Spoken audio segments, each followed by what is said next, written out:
विद्यार्थी नमस्कार। NCERT 10th maths में आपका स्वागत है। आज हम देखेंगे प्रश्नावली 3.3 का प्रश्न क्रमांक 2। चूँकि हम आपको पता होगा हम सीख रहे थे प्रतिस्थापन विधि। कौन सी विधि? प्रतिस्थापन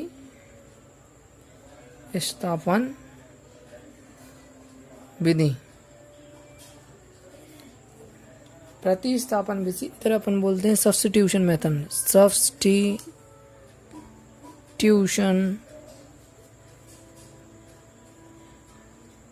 मेथड।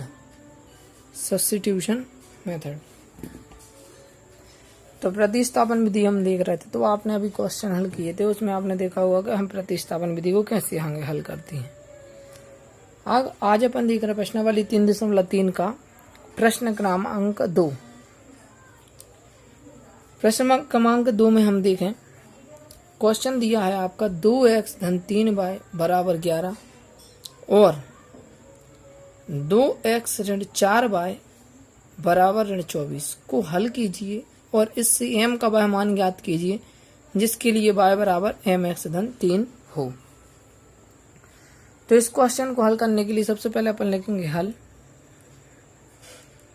अब इसको हल करने के लिए सबसे पहले आपको दो समीकरण दिए हैं, तो अपन ने लिखा 2x धन 3y बराबर 11 समीकरण नंबर 1 और 2x ऋण 4y बराबर ऋण 24 समीकरण नंबर 2।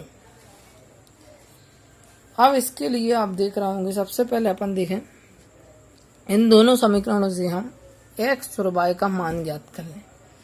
किस विधि से? प्रतिस्थापन विधि से। किस विधि से? प्रतिस्थापन विधि से। तो हम देखें सबसे पहले समीकरण नंबर 1 में। समीकरण नंबर 1 में चूंकि आप जानते हो प्रतिस्थापन विधि क्या होती है। समीकरण नंबर 1 क्या है? 2x धन 3y बराबर 11 और प्रतिस्थापन विधि कहती है कि किसी भी एक समीकरण से एक चर का मान ज्ञात करो और उसको यदि समीकरण नंबर 1 से निकाला है तो रखो 2 में और 2 से निकाला है तो रखो 1 में।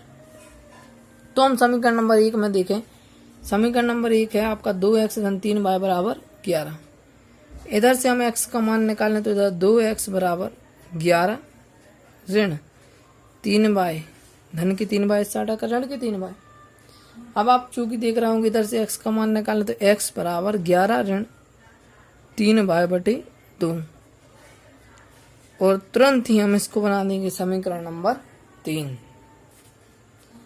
अब आगे देखें, यदि हम तो हमने निकाला किससे है? 1 से, तो रखेंगे काय में? 2 में। तो समीकरण नंबर 2 में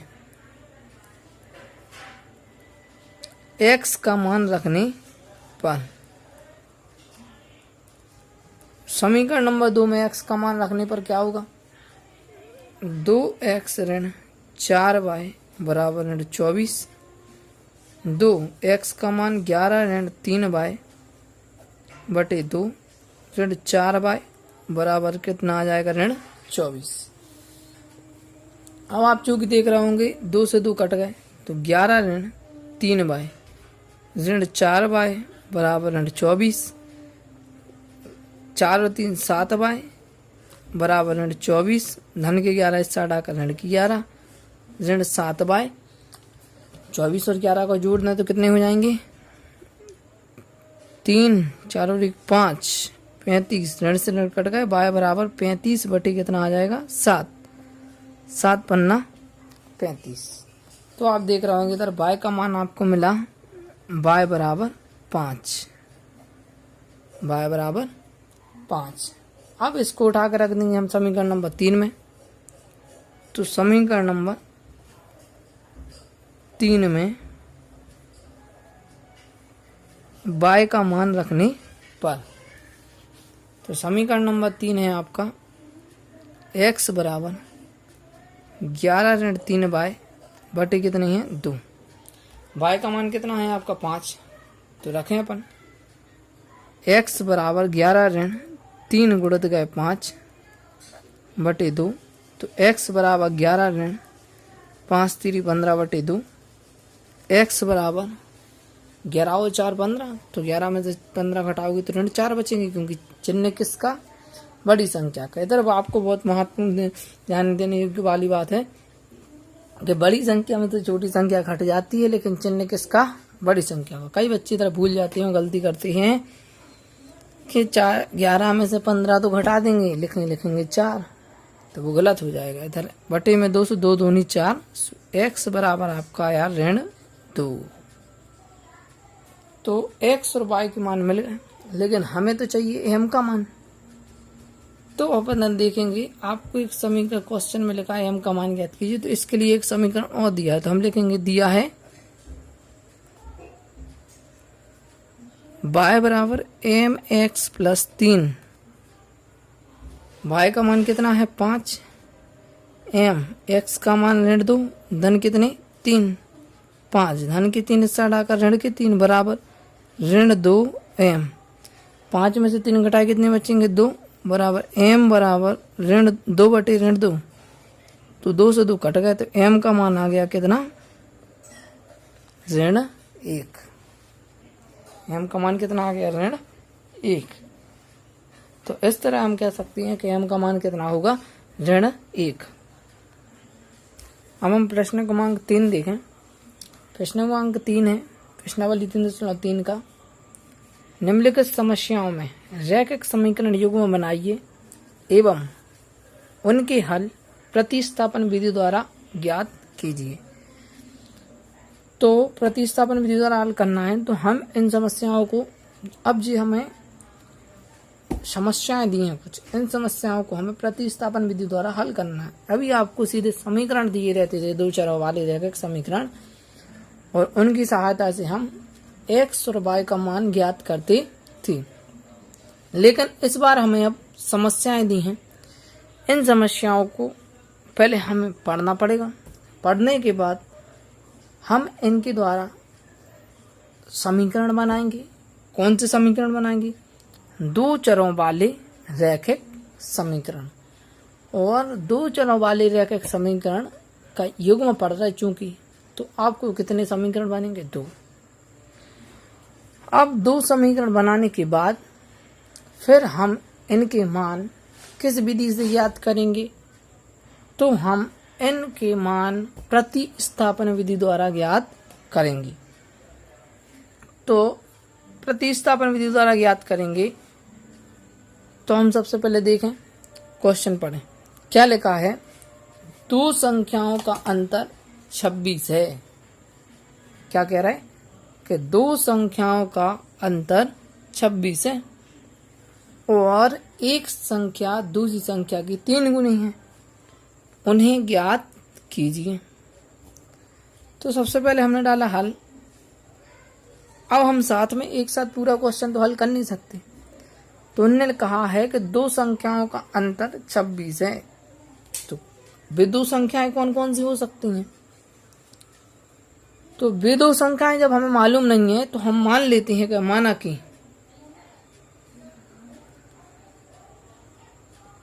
माना कि पहली संख्या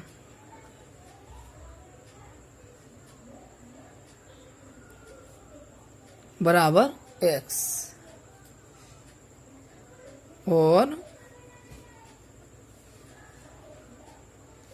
दूसरी संख्या बराबर y। हमने मान लिया कि माना कि पहली संख्या क्या है x और दूसरी संख्या क्या है y। अब इधर लिखेंगे हम प्रश्नानुसार।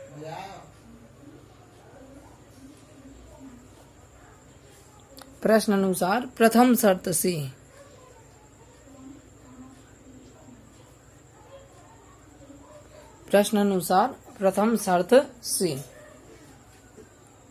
तो हमारी प्रथम शर्त क्या है इधर क्वेश्चन में हम पढ़ें कि 2 संख्याओं का अंतर 26 है, और आप चूंकि जानती हैं कि अंतर का मतलब होता है घटाना, योग का मतलब जोड़ना।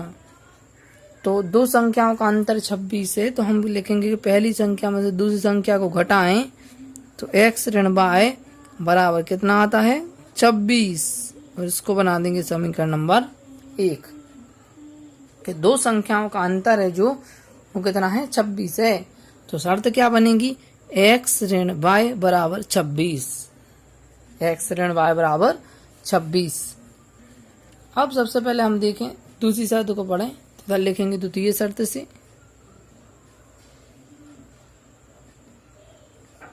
और चूंकि आपकी द्वितीय शर्त क्या कह रही है कि एक संख्या दूसरी संख्या की 3 गुनी है। क्या लिखा है एक संख्या दूसरी संख्या की 3 गुनी है, मतलब जो पहली संख्या है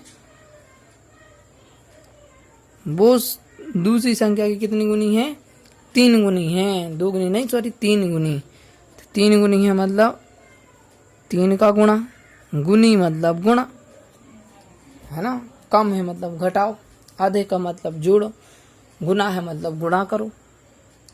तो x बराबर हो जाएगा 3 गुणा y, तो हम इसको लिख सकते हैं x बराबर 3y और तुरंत ही हम इसको बना देंगे समीकरण नंबर 2।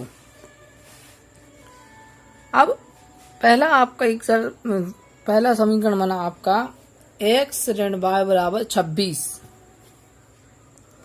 और दूसरा समीकरण बना आपका x बराबर 3y। ये बन गए आपके दो समीकरण। कौन से समीकरण? दो चरों वाले रैखिक समीकरण। अब दोनों को हमें किस विधि से हल करना है? प्रतिस्थापन विधि से। तो प्रतिस्थापन विधि से हल करने के लिए हम देखें x बराबर दिया है आपका 3y, तो जो x का मान है इसको हम किस में रख सकते हैं? समीकरण नंबर 1 में। तो हम कुछ नहीं करेंगे, ये बहुत सरल क्वेश्चन हो जाता है आपका। तो समीकरण नंबर 1 में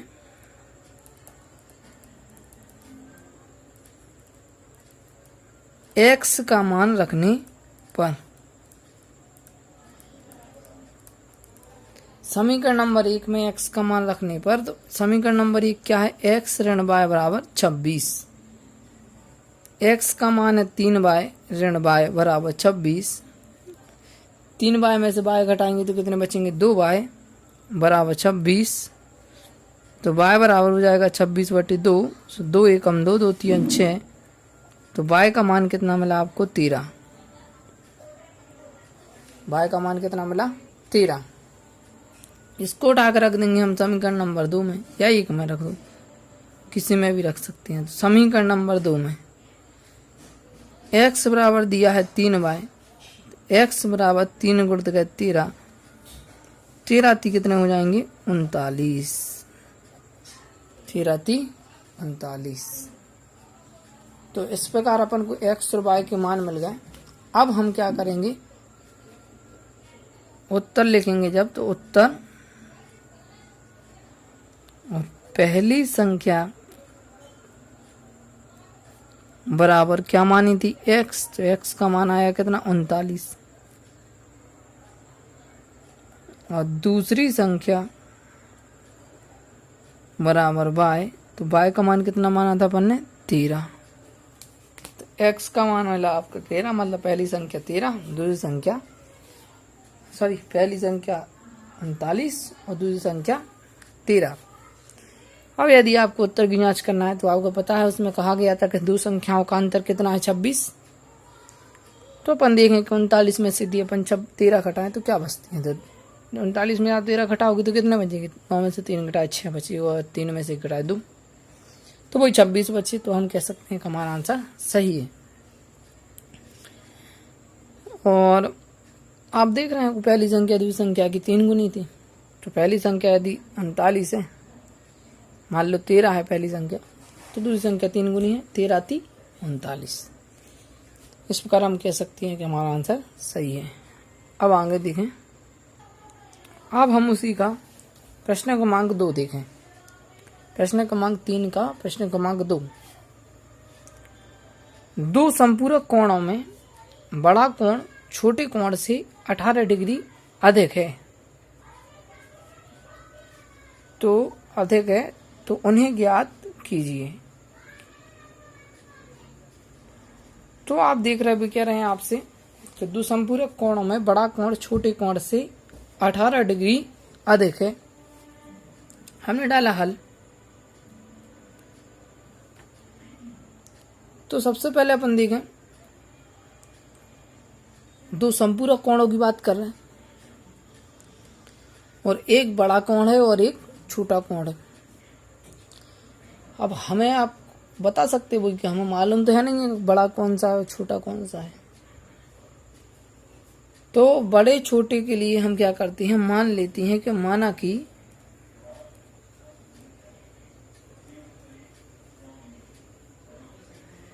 बड़ा कोण बराबर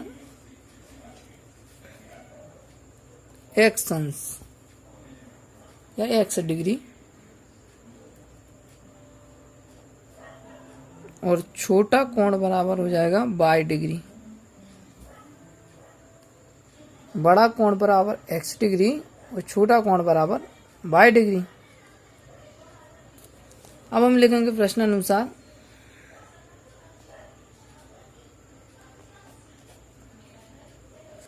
बड़ा कोण छोटे कोण से 18 डिग्री अधिक है। तो बड़ा कोण क्या है इधर x, छोटा कोण कितना है y, अधिक मतलब जोड़ना, कितना अधिक है 18 डिग्री। तो x बराबर क्या मिला y धन 18। इसको बना दो समीकरण नंबर 1।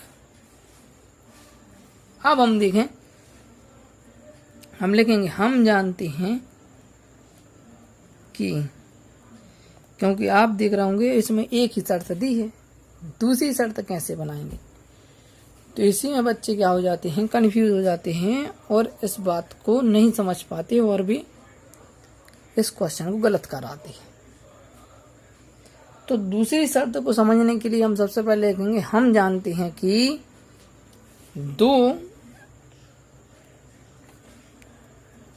संपूरक कोणों का योग 180 अंश होता है। कितना होता है 180 अंश। मतलब यदि किन्हीं दो कोणों को जोड़ो और यदि उनका योग 180 अंश आ जाए तो हम कह सकते हैं कि वे कोण है ना, जो कौन से कोण है, संपूरक कोण हैं। और यदि उनका योग, उन दो कोणों का योग 90 अंश है तो हम कह सकते हैं भी कौन सी कोण है, पूरक कोण है। तो इधर अपन संपूरक की बात कर रहे हैं तो उन दो कोणों में छोटा कोण और बड़ा कोण दोनों को जोड़ोगे तो बराबर कितना आएगा 180 अंश। और तुरंत हम इसको बना देंगे समीकरण नंबर 2। अब समीकरण नंबर 2 में x का मान रखने पर, तो x का मान कितना है y धन 18। तो हम लिखेंगे y धन 18 धन y चल ही रहा बराबर 180। अब y चार जुड़ जाएंगे तो y बराबर 2y, 180 ऋण 18 धन की, इससे हटाकर ऋण की 18, 2y बराबर हो जाएगा आपका 180 में से 18 घटा दो, 10 में से 8 गए सो बचे 2, इधर बचा आपका 7 में से घटा 6, 162। y बराबर हो जाएगा 162/2, 2 8 16, 2 1 2, सो आ गया y का मान आपका 81। ठीक। अब आप देख रहे होंगे y का मान उठाकर रख देंगे हम समीकरण नंबर 1 में। x बराबर y धन 18, x बराबर y का मान आया आपका 81 धन 18। और चूंकि आपको पता है 81 और 18 को जोड़ोगे तो कितना आएगा 99, 8 1 9, 8 1 9। अब जब उत्तर लिखेंगे तो उत्तर बड़ा कोण बराबर x अंश, मतलब आपका आया 99 और छोटा कोण आपने माना y अंश तो आया आपका 81। ठीक है। तो इस प्रकार हमें छोटा कोण और y कोण दोनों की मान मिल गए। तो हम कोशिश करते हैं कि आपको ये बात समझ में आई होगी और आप इसी प्रकार इस वीडियो को देखते रहें और लाइक शेयर करना ना भूलें। और यदि आप ज़्यादा से ज़्यादा शेयर करोगे तो फिर हमें वीडियो बनाने में थोड़ा अच्छा सा लगता है। यदि आप शेयर नहीं करोगे और कमेंट्स करके ज़रूर बताएं कि आपको ये वाली वीडियो कैसी लगी। और यदि कोई डाउट है, आपको समझ में नहीं आता, तो आप उसमें कमेंट्स करके हमें बता सकते हैं। तो धन्यवाद, आज के लिए इतना ही।